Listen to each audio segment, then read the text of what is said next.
अस्सलाम वालेकुम नाज़रीन, आप देख रहे हैं ZH एंटरटेनमेंट। मैं हूं ज़हीर अहमद। नाज़रीन, आज आपको पाकिस्तान की सबसे ज़्यादा चलने वाली उर्दू फिल्म आईना के बारे में बताएंगे। इससे पहले हमने एक रिव्यू दिया था, लेकिन वो इंडियन फिल्म के साथ कंपैरिजन था, उसके सीन टू सीन, क्योंकि उन्होंने हमारी फिल्म को कॉपी किया था। लेकिन आज हम आपको बड़ी इंटरेस्टिंग चीज़ बताएंगे। इस फिल्म की जो हीरोइन है, उनसे मेरी बात हुई शबनम साहिबा से तकरीबन 8-9 दिन पहले, गालिबन 16-17 मार्च को उनसे बात हुई थी। तो उन्होंने इस फिल्म के हवाले से क्या बताया, कुछ इनकशाफात किए, वो भी आपको बताएंगे, और एक फिल्म कहाँ कहाँ चली थी ये भी आपको बताएंगे। नदीम साहब का बेटे ने हमें इंटरव्यू दिया था, फैसल बेग साहब ने। छोटा इसमें जो बच्चा था, शाहजेब गालिबन नाम था, या जो भी उसका नाम था, उसके हवाले से उन्होंने क्या बताया था वो भी आपको बताएंगे। लेकिन सबसे पहले 18 मार्च 1977 को आने वाली फिल्म आईना पाकिस्तान की सबसे ज़्यादा चलने वाली फिल्म कहलाई। और ये फिल्म कराची में बेम्बिनो सिनेमा पे आई थी, और इसके साथ 16-17 सिनेमाओं पे और भी रिलीज़ हुई थी। आपके सामने इश्तिहार नज़र आ रहा होगा आपको। और दूसरा इश्तिहार अगर हम बेम्बिनो का दिखाएं तो ये मार्च के बाद सीधा दिसंबर में ले चलते हैं हम, 1977 वही साल 2 या 3 दिसंबर का इश्तिहार आपके सामने है। 134वां हफ्ता इस फिल्म को चल रहा है, और इस वक्त भी साइड के सिनेमाओं पे भी लगी हुई है फिल्म। और कहा जाता है कि ये फिल्म जो है सोलो सिर्फ बेम्बिनो सिनेमा पर 48 हफ्ते चली थी। और ये फिल्म जो थी 9 फरवरी 1978 तक बेम्बिनो पे लगी रही, और उसके बाद 10 फरवरी से ये फिल्म स्काला सिनेमा जो है वहीं पे करीब में 150 सीटों का वो सिनेमा है, छोटा सिनेमा है, लेकिन वहाँ पे ये शिफ्ट हुई, और वहाँ पे 1982 तक ये फिल्म चलती रही। तो कुल मिला के 77 से 82 5 साल तक चलने वाली उर्दू फिल्म का एजाज़ आईना को हासिल हुआ।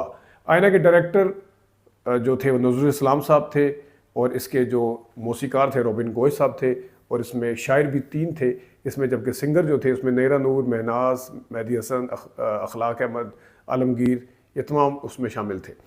और इसके साथ अगर हम इस फिल्म के हवाले से बात करें, रावलपिंडी में ये फिल्म जो है संगीत सनमा, जो कि मैडम नूर जहाँ का सनमा था, वहाँ पर रिलीज़ हुई थी। ये भी अच्छी खासी यहाँ पे चली थी। और अगर हम बात करें लाहौर की, तो आपके सामने इश्तिहार आ रहा होगा लाहौर का भी। शबिस्तान सनमा था लाहौर का, जहाँ पे फिर 2 सालों के बाद मौला जाट ने भी रिकॉर्ड कायम किया, और उसके कमाई से प्रिंस सनमा बना था। आईना भी यहाँ पे अच्छी खासी चली थी। आपके सामने ये नज़र आ रहा है इश्तिहार। तो चलते हैं जनाब फिल्म का। हम शुरुआत करते हैं गाने से। कभी मैं सोचता हूँ कुछ ना कुछ कहूँ, फिर मैं सोचता हूँ क्यों ना चुप रहूँ।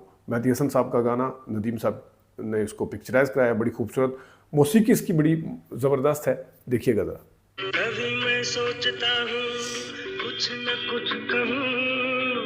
खान साहब ने जितना अच्छा गाया, नदीम साहब ने उतना ही अच्छा पिक्चराइज करवाया। और खान साहब की एक बात थी कि अक्सर वो गाना गाते हुए झटके मारते थे। इसकी मौसीकी के हिसाब से उनका आवाज़ इतनी स्मूथ है, इसमें कोई झटका वटका नहीं है। जैसे मिसाल के तौर पे कहने को ये एक गीत है, तो वो करते थे। ये गाना, या फिर वो शब मोहब्बत का जो गाना है, उसमें भी खैर स्मूथ है बड़ा। आगे चलते हैं, हंसी वादियों से पूछो हमें तुमसे प्यार कितना है, अखलाक अहमद, नैरा नूर का गाना। नैरा नूर ने बड़े अच्छे गाने गाए वैसे इस फिल्म के। तो इसकी स्क्रीन के ऊपर इसकी प्रेजेंस इतनी खूबसूरत है। इसके फ्रेम, दादा जो है नज़रुल इस्लाम साहब को शबनम साहब नजू भाई कहती हैं, नजू भाई दादा वैसे कहा जाता था उन्हें। तो उनका फ्रेम के हवाले से बड़ा कंपोज, और बड़ा ही उसमें आपको कोई चीज़ एक्स्ट्रा नज़र नहीं आती थी, बड़े ही प्लानिंग के साथ वो चलते थे। तो हंसी वादियों से पूछो देखिएगा।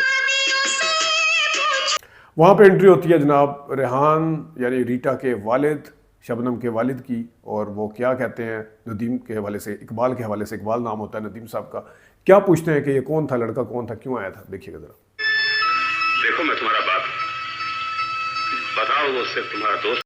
और फिर बिलाखिर नदीम साहब को, इकबाल साहब को बुला लेते हैं रेहान के, मुझे आके मिले। वो उनको गरीब लड़का नजर आता है, उससे पूछते हैं क्या काम करते हो, तुम्हारी तनख्वाह कितनी, वगैरह वगैरह, देखिएगा। चाहते हो इजाजत तो आप देंगे। काम क्या करते हैं? जी, होटल रिसेप्शनिस्ट हूँ।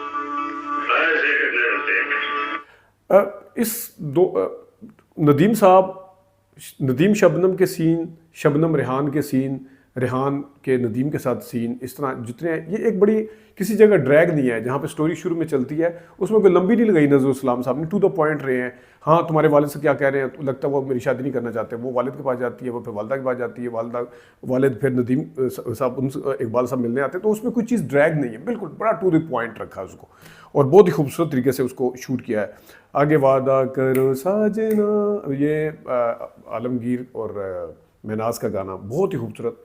स्टोरी बोर्ड बहुत ज़बरदस्त, देख के मज़ा आता है। पिक्चराइजेशन बहुत अच्छी दोनों की, और क्या बात थी रोबिन साहब की, उनकी मुझे तो उनके आहट तक के गाने बड़े पसंद थे।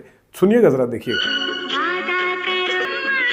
फिर जनाब इसके अंदर कैमरा वर्क भी बहुत ज़बरदस्त है। जिस तरह भी मिसाल के तौर पे सीन है जहाँ पे वो शबनम से पूछते हैं उसके वालिद रीटा से कि तुम कहाँ गई थी, क्या करने, तो वो बड़े ही ज़बरदस्त तरीके से ऊपर से है। उसमें आपको एस्थेटिक सेंस बड़ी नज़र आती है।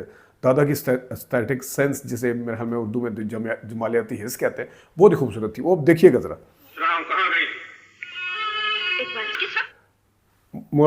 मुझे दिल से ना भुलाना, चाहे रोके रोके ये ज़माना, बहुत ही ये थीम सॉन्ग है इस फिल्म का, ये बार बार आता है। तो इसमें ये आलमगीर और मेनाज का जो शुरू में, उसमें भी आप देखिएगा ज़रा।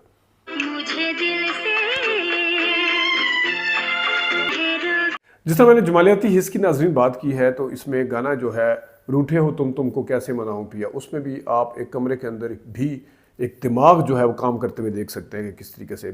नीरा नूर ने गाया बहुत अच्छा, शबनम साहिबा ने पिक्चराइज बहुत अच्छा करवाया, लेकिन इसके अंदर भी आपको चीज़ें नज़र आती हैं। उसमें जिस तरह वो रूठे हुए हैं, वो जंग अखबार पढ़ रहे हैं, वो अमन अखबार पढ़ रही है, दोनों अखबार दिखाए हैं। तो ये एक सेंस जो है वो नज़र आती है, इसके पीछे दिमाग काम करता है और खूबसूरत लगता है। देखिएगा ज़रा। उसके बाद शादी हो जाती है। शादी होने के बाद दोनों की, ये गरीब होते हैं ज़ाहिर, वो अमीर होता है, वो वालिद और वालदा तो नहीं चाह रहे होते, लेकिन शबनम की ज़िद के आगे वो हथियार डाल देते हैं। उसके बाद नदीम साहब के साथ इनकी आपस में शुरू हो जाती है, क्योंकि उनकी वालदा आती है, कभी कुछ कहती है आगे, कभी कुछ कहती है। तो वहाँ से एक मसाइल इनके दरमियान में शुरू, नदीम साहब की खुददारी जो है वो बीच में आड़े आती है, और वो कुछ चीज़ लेने से या अपनी माँ से मिलने, उससे कुछ चीज़ फेवर लेने से भी इनकार करते हैं।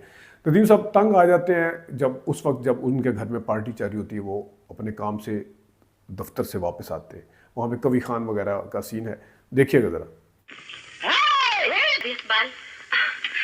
उसके बाद लड़ाई शुरू हो जाती है कि तुम एहसास कमतरी का शिकार हो, बात बात पे ये हो। रीटा उसको, इकबाल को कहती है, ज़रा देखिएगा।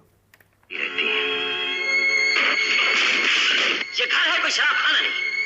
तुम मेरी बीवी हो, बीवी बनकर। बस डायलॉग डिलीवरी बशीर नियाज साहब के लिखे हुए जो स्क्रीन प्ले मज़ेदार किस्म का था, और उसमें जब अखीर हो जाती है तो तुम यहाँ पे मेरी वजह से, लोगों की वजह से पड़ी हो, चली क्यों नहीं जाती, मैं सुबह उठ के तुम्हारी शक्ल ना देखूं। उसके बाद फिर गाना भी थोड़ा सा चलता है। क्या सीन था वो, ये क्लाइमैक्स, यानी कि एक मोड़ आता है एक फिल्म के अंदर, देखिएगा ज़रा। मैं सुबह उठकर तुम्हारी सूरत देखना नहीं चाहता।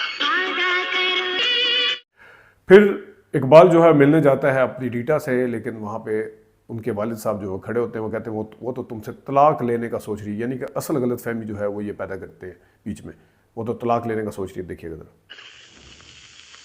तुमने आने में बहुत देर। और फिर उसके बाद ना सिर्फ वो इकबाल से कहता है कि तुमसे तलाक लेना चाहती, बल्कि अपनी बेटी से भी कहता है जाके कि वो तो कहता है तुम्हें तलाक दी। वो बाप जो है वो जाके बेटी के आगे झूठ बोलता है, देखिएगा।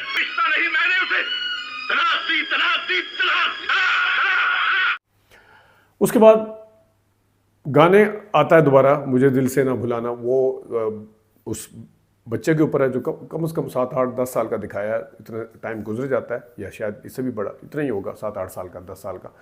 तो वो स्टोरी को लेके आगे बढ़ता है। यहाँ पे थोड़ा सा एक अगर कमी है तो कि डॉक्टर कहते हैं कि उसकी माँ कहती है बाहर कि इसको वहीं पे लेके चले जाओ, इसका दिल बहल जाएगा कब्र देख के। यानी कि वो उस टाइम की बात थी जब वो बच्चा पैदा होता है, वो दे देते हैं। उसके बाद वो बार बार पूछती है कि बच्चा की तरह, उससे बताया जाता है कि मर गया है। तो वो 8-10 साल के बाद तक तो वैसे ही ज़ख्म भर जाता है बंदे का थोड़ा सा। वो 8-10 साल बाद फिर कहती है कि कब्र पे लेके जाओ, पता नहीं ये थोड़ा सा था। या तो उसी टाइम कहती है कि जब वो पहाड़ पे गए हैं, उसके बाद उसको सब्र नहीं आ रहा, चैन नहीं आ रहा। तो 8-10 साल कैसे गुजरे, क्या हुआ, कहाँ पे, क्या वो पहाड़ पे रहे, क्या ये था, ये थोड़ा सा बीच में कमज़ोर पहलू था। लेकिन उसके बाद वहाँ ये गाना जो है देखिएगा बच्चे का। मुझे दिल से। फिर जनाब नदीम और शबनम का दोबारा से आमना सामना होता है। वहाँ पे वो गलतफहमियाँ जो एक दूसरे की होती हैं, वहाँ शबनम साहब को पता चलता है रीटा को कि ये मेरे बाप का किया धरा था सब कुछ, देखिएगा।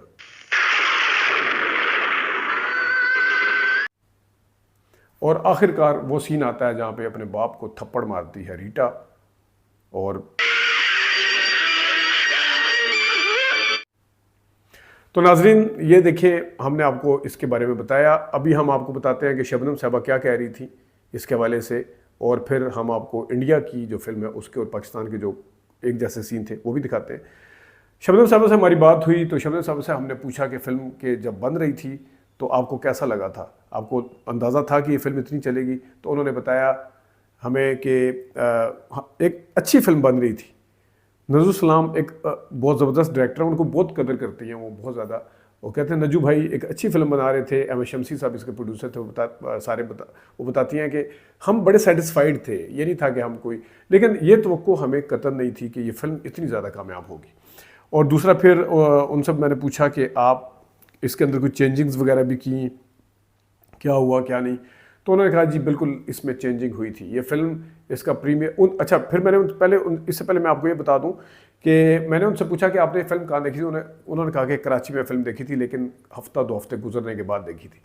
फिर उन्हें सैनमे का नाम याद नहीं था, ज़ाहिर है इतने अरसा गुजर गया इस वाक़े को। हमारी तरह तो शौकीन कोई नहीं है वो एक एक चीज़ें याद रखे।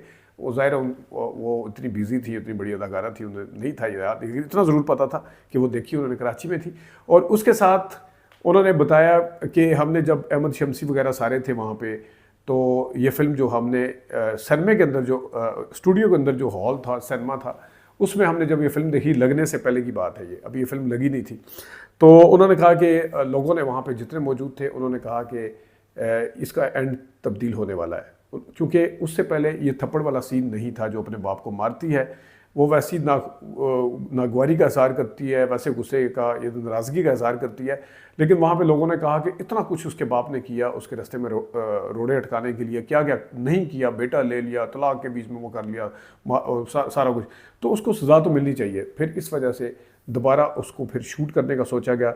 नजूस भाई ने कहा कि मैं इसमें दिखाऊंगा कि थप्पड़ मारती है। और उस वक्त तक नदीम साहब, क्योंकि उस सीन में सारे थे, नदीम साहब, बहार, रेहान, ख़ुद शबनम साहिबा, ये सारे थे, तो उनको दोबारा से जमा किया गया, क्योंकि नदीम साहब की भी डेट्स कहीं और थी, उनकी शूटिंग कहीं और चल रही थी, रेहान वगैरह भी या बहार वगैरह भी बिज़ी थे, ख़ुद शबनम साहिबा बहुत बिज़ी थी, उनको सबको इकट्ठा किया गया, उसी कॉन्टीन्यूटी के अपने ड्रेसेस वगैरह दोबारा उन्हें पहनाए गए, और इस तरीके से उस फिल्म के उस सीन को निकाल के इस सीन को डाला गया। और मेरे ख्याल में इस सीन का भी बहुत कंट्रीब्यूशन है, जहाँ गानों का होगा, जहाँ स्टोरी का होगा, जहाँ अदाकारी का होगा, मौसीकी का होगा, वहाँ पे ये इस सीन का, क्योंकि ये अपनी नोयत का एक वाहिद ही सीन था जो कि अपने वालिद के मुंह के ऊपर, अगरचे बाद में उसको क्वालिफाई करती है बाहर की उस सोच के ऊपर थप्पड़ मारा है, मुंह पे नहीं मारा, जो भी है, लेकिन बहरहाल। तो नाजरीन, शबनम साहबा ने वैसे बाय द वे हमें नज़रुल सलाम साहब की एक और फिल्म के बारे में बताया, लेकिन वो फिल्म जब हम उसका रिव्यू देंगे तो फिर हम आपको बताएंगे कि उन्होंने हमें इस फिल्म के हवाले से क्या बताया था और नज़रुल सलाम साहब क्या बता रहे थे, चाहते थे, वो भी बताएंगे। लेकिन फैसल बेग साहब ने हमें इंटरव्यू दिया तो उन्होंने बताया था कि शाहजेब साहब के साथ अभी भी उनका रब्ता है, जो उस बच्चे के, अगर मैं गलत नाम नहीं ले रहा, जो इसके बच्चे, जिसने बच्चे का किरदार अदा किया, बच्चा थोड़ा सा वीक था एज़ कम्पेयर टू कुर्बानी वाला बच्चा खुरम। इसमें नरगिस के फूल हैं, क्या जाती हो, मतलब वो साफ पता चल रहा था कि उसे याद करवाया गया डायलॉग, जिस तरह खुरम ने जानदार तरीके से बोले थे कुर्बानी में, उस तरह नहीं था, लेकिन बहरहाल चल गया। तो उन्होंने बताया कि जो ट्रैक सूट वगैरह जो थे उस बच्चे को, वो फैसल बेग का भी यही एज थी उस वक्त, तो इनके पहनाए गए थे, ये हमें बताया था इंटरव्यू के दौरान। तो कभी वो इंटरव्यू आप सुन सकते हैं, अभी भी पड़ा हुआ है, या कभी हम आपको दोबारा ये वाला क्लिप भी सुना देंगे। तो नाजरीन, ये थी पाकिस्तान की वो फिल्म जो बहुत ही कामयाब थी, हर लिहाज से बड़ी अच्छी फिल्म थी, तुक्कों में कामयाब नहीं हुई थी। पाकिस्तान में कई ऐसी फिल्में हैं जिनको देख के लगता है कि यकीन नहीं आता कि ये फिल्म कामयाब हुई होगी, लेकिन ये फिल्म हर लिहाज से मेरिट के ऊपर कामयाब फिल्म कहलाई गई और बहुत ज़बरदस्त थी। नाज़रीन, आईना का रिव्यू आपने देखा, अपना ख्याल रखिए, अभी तक के लिए इतनी इजाज़त दीजिए, अल्लाह हाफ़िज़।